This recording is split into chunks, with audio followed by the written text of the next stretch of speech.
Ting ulan na usab og sinati na pod sa mga residente ang mga tubig nga napondo dili lamang sa mga kanal, kalsada, ingon man sa ilang tugkaran. Mao nga aron nga maproteksyonan ng ilang kaugalingon sa matang sa mga sakit nga posibleng makuha sa mga stagnant water. Importante sumala pa ang kahinlo aron malikayan ang pagdaghan sa lamok. To avoid tanom sa dapin sa balay kay anak magpuyo ang lamok o kanang mga tubig sa kilid sa balay, bawal yun para makalikawas ka sa sakit nga dengue.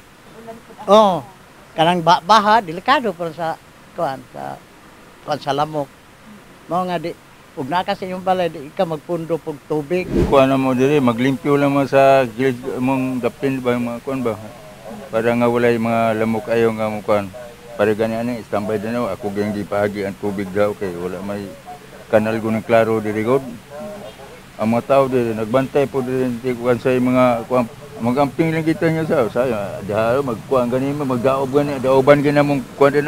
Sulod sa bulan sa Enero 1 hangtod 14 ning tuiga, sa dato sa City Health Office Jensan, misaka sa 121.66% ang kaso karon sa dengue. Itandi sa milabay nga tuig 2023 nga anaa lamang sa 73 ka kaso. Asa ang Barangay Lagaw ang nakitaang adunay taas nga ihap sa maong sakit nga anaa sa 23. Gisundan sa Barangay Kalumpang nga adunay 11 ka kaso. Ang San Isidro, Labangal, Fatima, Bula, Apopong, San Jose, Mabuhay, aduna usab tig-usa hangtod 9 ka kaso sa dengue. Hinuon itandi sa tuig 2023 nga adunay usa ka natalang patay. Sa karong 2024, walay natalang patay sa dengue. Mao nga sama sa sagad nga ginapahinumdum sa mga eksperto nga kanunay ugalion ng 5S kontra dengue kun pagguba sa mga posibleng kapuy-an sa mga lamok, paggamit og proteksyon sa kaugalingon sama sa pagsuot og mga tag-as nga sanina o paggamit og mosquito repellent. Importante usab ang pagpakonsulta sa mga eksperto sa panglawas o galing makasinati og mga sintomas sa dengue. Suportahan usab ang pagpahigayon og fogging ug kanunay nga pag-inom og tubig